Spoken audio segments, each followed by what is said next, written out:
Yo, what's going on YouTube? Steve here from Click, and today I'm going to be doing the final review. I guess I'm going to be skipping the first impressions video and just going straight to the final review of the Blue Advance 5.0 HD, or I believe it's also known as the Blue Dash X2.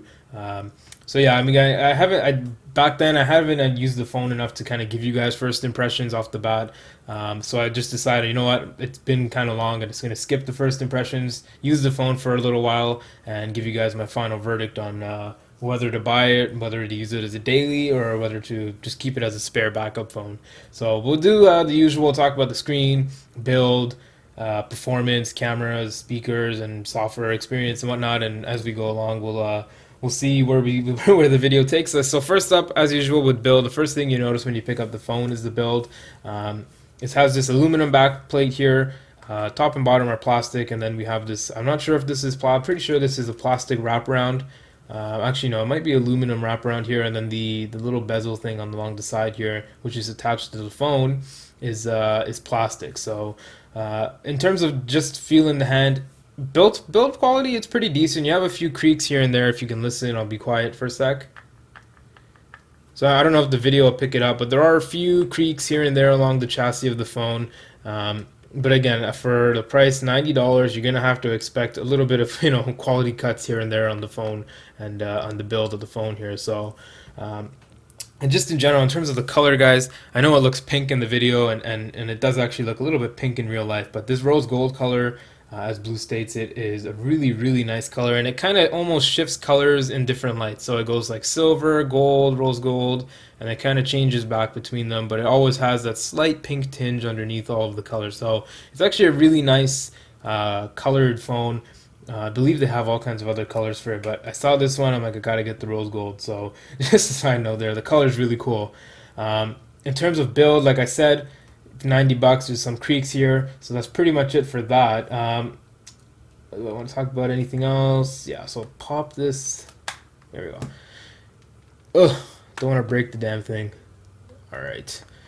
So this whole back cover comes off here, and yeah, I mean you have access to your removable battery, the what is that, the dual SIM. So again, I'm not 100% sure, pretty sure that's micro SIM, and I'm pretty sure this is just a normal size SIM like the big ones. And then we also have the micro SD card slot here for, I believe it's up to 64 gig expansion. But again, I don't use it in this phone, so I wouldn't know.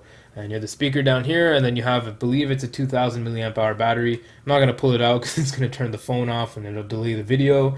So we'll just pop this back on here. And there's a little bit of a technique to get this on properly. Yeah, because it's, as you can see, the whole back of the phone comes off. It's not just the back plate. It's actually like taking the whole shell of the phone apart here. So I'm just going to click this on here. It's all in place, and all right, so that's in. Actually, I don't know. I was gonna say some of the creaks were gone, but it looks like they're still there definitely. So the next thing I'll talk about here is the screen. You have a cheap 720p LCD display. It looks okay. I mean, from the, I guess for a normal person, I guess who's not like a tech head or whatever, it's gonna look okay. But I mean, as you kind of tilt the phone a little bit, you can see there's a huge gap between the display and the glass here. So I mean, obviously, I don't know if it's gonna pick up on video, but that's always something I noticed right off the bat here with the phone, is that there's a kind of, it's not like horrible to the point where it ruins the experience of the phone, but it's enough to notice. And sometimes it affects the touch sensitivity of the phone, and sometimes it doesn't. So I guess it just depends on how you're holding the phone and what you're using the phone for at the time. So yeah, in terms of screen, nothing great. There are better 720p LCD panels out there. Definitely on the Energy X2 has a better display. But it is what it is. $90. You know, you're lucky you're getting an HD display. So in terms of camera, haven't really taken any other pictures, but let's actually take a look and see in the gallery here if I have any. There's no photos on here, but in terms of the camera quality, it's okay. 8 megapixels. Again, it's not the best camera in the world, and it's not the worst, but definitely not gonna surprise anyone. Oh wow, like you only pay $90.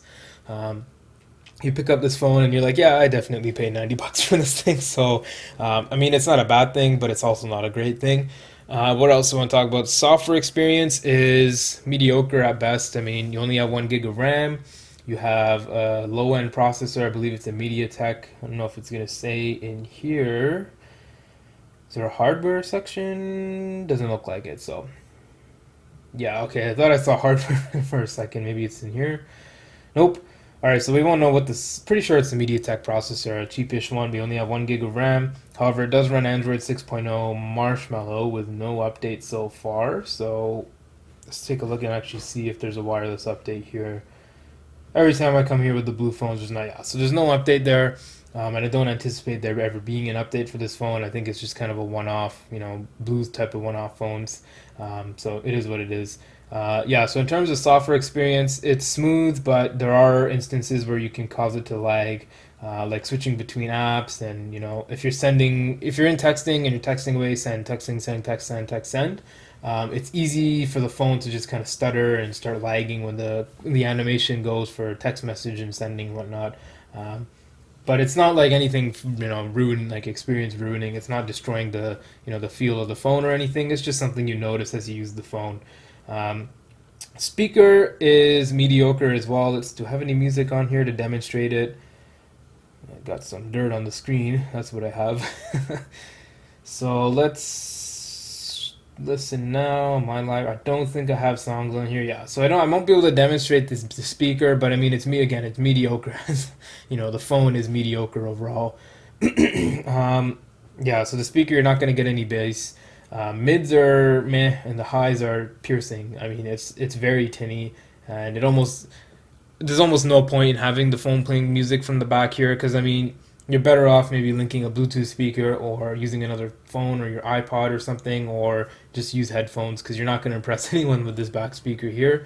Um, and I think that's pretty much all I wanted to talk about for the review. I mean, again, guys, there's not really much to say for a phone that costs $90. It doesn't really have anything specs wise, doesn't have anything special going on for it.